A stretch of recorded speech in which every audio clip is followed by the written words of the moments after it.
महेश शहर में नौकरी करता था। वह जिस घर में रहता था उस मकान मालिक के 2 जवान बच्चे थे, एक लड़का और एक लड़की। महेश उस लड़की से बहुत प्यार करता था। उस लड़की का नाम सुषमा था। महेश उम्र में 28 साल था और सुषमा की उम्र 25 साल थी और उनका एक छोटा भाई भी था जिसकी उम्र 24 साल थी। सुषमा बहुत ही खूबसूरत और मॉडल लड़की थी, लेकिन उसका छोटा भाई एक नंबर का बदमाश लड़का था। महेश की माँ गांव में रहती थी। महेश सुषमा से बहुत प्यार करता था और सुषमा भी उस पर पागल थी। जल्दी ही दोनों शादी करने वाले थे। आए दिन सुषमा महेश से कहती कि तुम मुझसे शादी कब करोगे। इस बात पर महेश हमेशा ही बोलता कि इस बार घर जाऊंगा, शादी के बारे में बात करूंगा। एक दिन तैयार होकर महेश ऑफिस जा रहा था, तभी सुषमा के भाई नरेश ने कहा कि मुझे 4000 रुपये चाहिए। महेश कहने लगा, अभी कल तो मैं तुम्हें पैसे दिए थे। नरेश बोला, आज पैसे चाहिए? कहा मुझे पैसे चाहिए, मुझे काम है। तुम हमारे घर में फ्री में रह रहे हो, किराया समझकर ही दे दो। इस बात पर सुषमा ने अपने भाई को जोर से डांटा कि किस तरीके से बात कर रहे हो। नरेश ने कहा, इसमें आधा हिस्सा मेरा भी है। महेश ने नरेश को पैसे दे दिए। वह ऑफिस जाने लगा। सुषमा कहने लगी, नरेश की बात का बुरा मत मानना।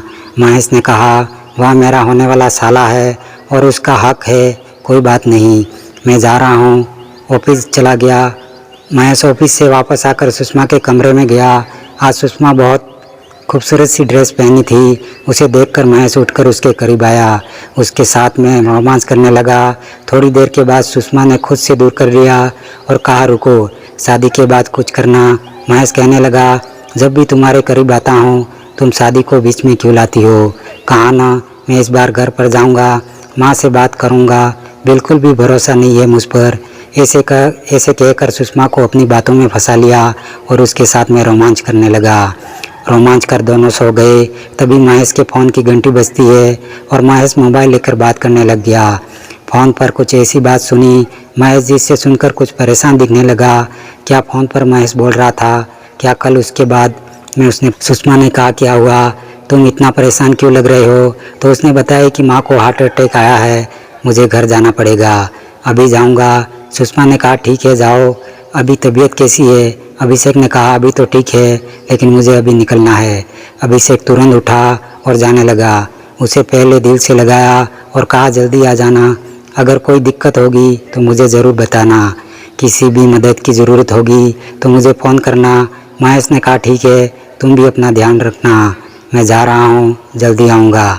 इतना कहकर महेश अपनी माँ के पास चला गया। डॉक्टर ने कहा कि अभी तो आपकी माँ तबीयत ठीक है, एक बार आने के बाद दोबारा कभी भी आ सकता है, इसलिए आप अपनी माँ को ज़्यादा स्ट्रेस मत दीजिएगा, ज़्यादा से ज़्यादा इन्हें खुश रखने की कोशिश करिएगा। डॉक्टर चला गया।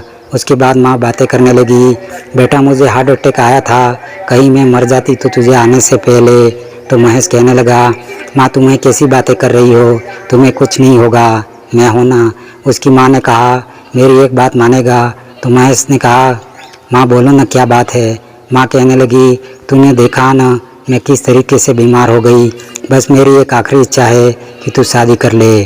शादी के बाद सुनकर महेश परेशान हो गया। माँ ने कहा, मैं अभी ऐसे बीमार हुई और फिर मर गई तो मैं अपनी बहू का सुख कभी नहीं ले पाऊंगी।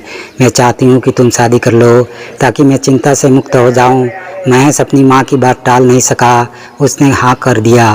कहा, ठीक है माँ, मैं शादी कर लूँगा।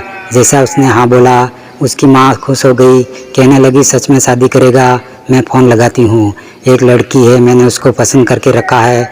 यह बात सुनकर महेश बहुत ही परेशान हो गया, लेकिन अब उसकी माँ की तबीयत ठीक है। वह चाहता तो अपनी माँ को अपनी पसंद की लड़की को अपनी माँ को बता सकता था, लेकिन एक बार बताना ज़रूरी नहीं समझा। वैसे भी तो उसकी माँ ने लड़की के घर वालों से बात ही नहीं की थी। उसने तुरंत फ़ोन लगाया और बात पक्की कर दी। उसके बाद फिर क्या था, अभिषेक की शादी उस लड़की से हो गई। वह लड़की उसी गांव में रहती थी, ज़्यादा पढ़ी लिखी नहीं थी लेकिन बहुत सुंदर थी। उसका नाम ममता था। आज ममता और महेश की सुहाग रात थी। दुल्हन घूंघट में बैठी थी और सपने देख रही थी कि उसका पति कमरे में आया और कमरे का दरवाज़ा अंदर से बंद करके उसके करीब आ गया, उसका घूंघट उठाया और उसको किस करने लगा। ममता ख्यालों में खोई हुई थी और जब ख्यालों से बाहर गई तब तक उसका पति बिस्तर पर सो चुका था। सारे सपने तोड़कर वह दुखी हो गई। क्या फिर आज मेरे सुहागरात पर कोई ऐसे कैसे अपनी बीवी को अकेला छोड़कर सो सकता है। महेश अगले दिन सामान पैक करने लगा। ममता ने महेश को सामान पैक करते देखा तो अपनी सास को बताया। सास महेश के पास आई और कहा, जा रहे हो तुम सामान पैक करके? महेश ने कहा, मुझे नौकरी पर वापस जाना है, मुझे बार बार फ़ोन आ रहा है। माँ, आपकी तबीयत भी ठीक हो गई है, अब जाना पड़ेगा। माँ ने कहा, अगर तुम्हें जाना है तो बहू को अपने साथ में लेकर जाओ। महेश ने कहा, मैं उसको अपने साथ में नहीं रख सकता, तुम समझने की कोशिश करो, मैं जल्दी वापस आ जाऊंगा। यह बात सुनकर ममता थोड़ी दुखी हो गई, क्योंकि अभी कल ही तो उसकी शादी हुई थी। महेश की माँ कहने लगी, अभी तेरी शादी को 1 ही दिन हुआ है, किस तरीके से अपनी बीवी को खुश रखेगा? अपनी बीवी को छोड़कर मत जा, तेरे बिना यह कैसे रहेगी? माँ, मैं कह रहा हूँ न कि मैं जल्दी आ जाऊँगा।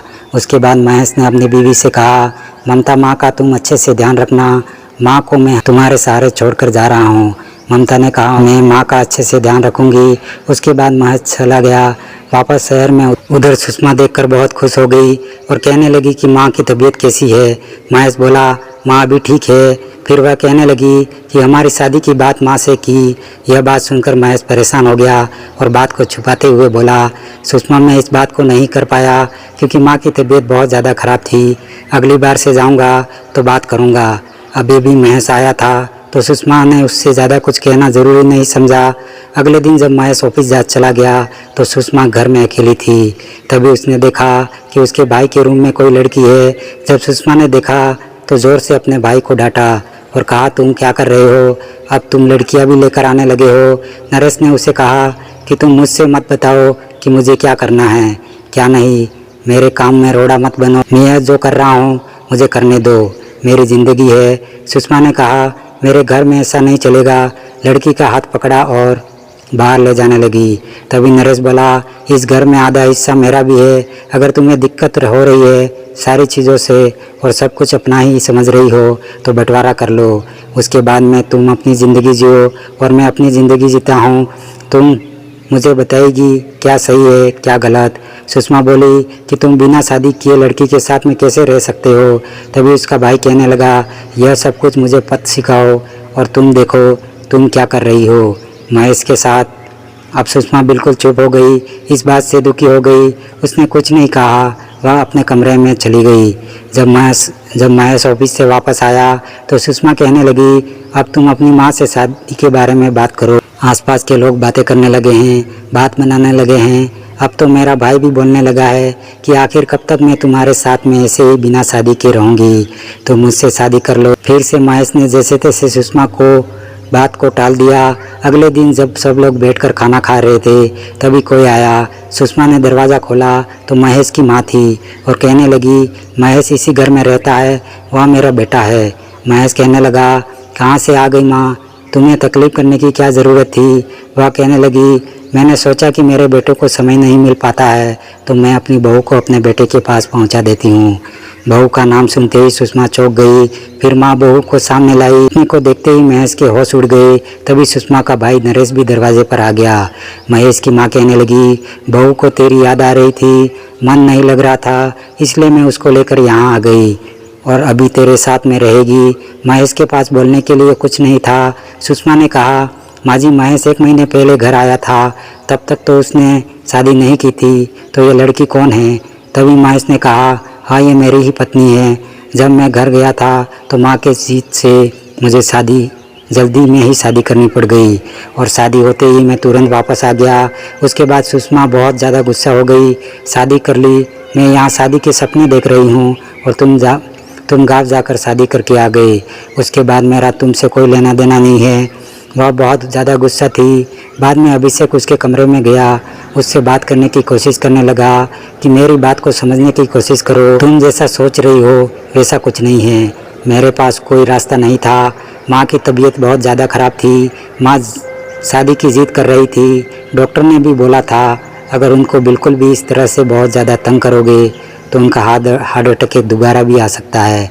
इसलिए मजबूरन मुझे शादी करनी पड़ी और मैं सिर्फ तुमसे प्यार करता हूँ। तभी शादी के अगले दिन मैं तुम्हारे पास आ गया। यकीन करो मैं जल्दी से इस लड़की से पीछा छुड़ा दूंगा। फिर सुषमा बोली, किसी भी तरीके से तुम ऐसा ही करोगे ना, तुमने मुझे धोखा तो नहीं दिया? महेश ने कहा, नहीं, बिल्कुल नहीं दिया। अगले दिन उसकी माँ घर जाने वाली थी तभी वह बीमार हो गई। उसकी तबीयत खराब होने की वजह से ममता बहुत ध्यान रखी, रात भर उसके पास बैठी रही। उसको बहुत तेज़ बुखार था, 5 बजे से अपनी सास की सेवा कर रही थी। यह सब अभिषेक बहुत प्यार भरी नज़रों से देखा कि किस तरीके से ममता अपनी सास की सेवा कर रही है। बहुत देर बाद रात में मैं सुषमा के कमरे में गया, कहने लगा कि माँ की तबीयत बहुत ख़राब है, जाकर थोड़ी देर माँ के पास बैठ जाओ। सुषमा बोली, तुम्हारी माँ ने जिसको पसंद किया है शादी के लिए उसको ही सेवा करने दो, मुझे नहीं जाना। महेश वापस आ गया। ममता इस तरीके से अपनी सास की सेवा कर रही थी जिसकी वजह से वह बहुत जल्दी ठीक हो गई थी। यह सब देखकर पता नहीं महेश के दिल में ममता के प्रति प्यार जाग उठा था। 3-4 दिन ऐसे ही बीत चुके थे। सुषमा ने महेश को अपने कमरे में बुलाया। महेश ने उससे कहा, क्या बात है? वह कहने लगी, तुम्हारी बीवी जब से घर में आई है तब से तुम्हें इस पर बहुत कुछ ज़्यादा ही प्यार उमड़ा रहा। उसके लिए तुम्हारे दिल में कहीं प्यार तो नहीं हो गया? अब महेश ममता को पढ़ा चुका था, उसी हिसाब से ममता बाहर कपड़े सुखाने के लिए डालने गई थी। तभी पीछे से नरेश ने उसकी कमर में हाथ डाल दिया। ममता का पति देख रहा था।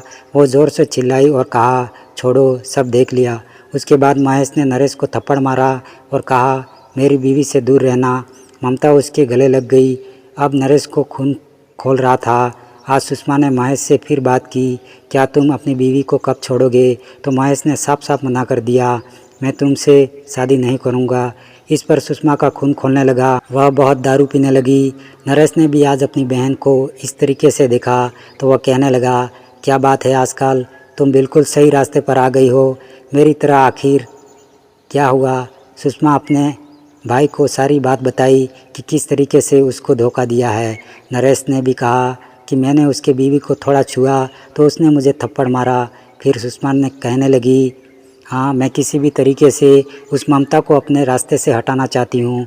मैं किसी भी कीमत पर महेश को जाने नहीं दूँगी। नरेश ने कहा, तुम्हारी यह काम मैं कर दूँ तो कैसा रहेगा? यह काम मुझ पर छोड़ दो। नरेश एक आदमी को बुलाया ममता को मारने के लिए। सुषमा अपने कमरे में नशे में अपने बिस्तर पर पड़ी थी। महेश ने अपनी बीवी को सारी सच्चाई बता दी कि मैं तुमसे कभी शादी करना ही नहीं चाहता था। मैं तो सुषमा से प्यार करता था, लेकिन माँ की वजह से मुझे तुमसे शादी करनी पड़ी। लेकिन मुझे तुमसे प्यार हो गया है, पर सुषमा मेरा पीछा नहीं छोड़ रही है। आखिर मैं क्या करूं? ममता ने कहा कि मुझे यह सब पहले से ही पता था, मैंने आपकी और सुषमा की सारी बातें सुन ली थी। महेश बोला, सब कुछ पता था, फिर भी तुमने मुझे माफ़ कर दिया। उन्होंने कहा, मैंने आपको माफ़ कर दिया कि आप मेरे साथ मंदिर चलेंगे, हम वहाँ से अपनी ज़िंदगी की नई शुरुआत करेंगे। आज के बाद जिस आदमी को ममता को मारने के लिए बुलाया था, उन लोगों ने सुषमा को ही ममता समझ लिया, क्योंकि ममता तो घर में थी ही नहीं, और उसको ही मार दिया। जब नरेश वापस घर आया तो देखा दीदी मरी पड़ी थी। पूरा कमरे का सामान बिखरा हुआ था।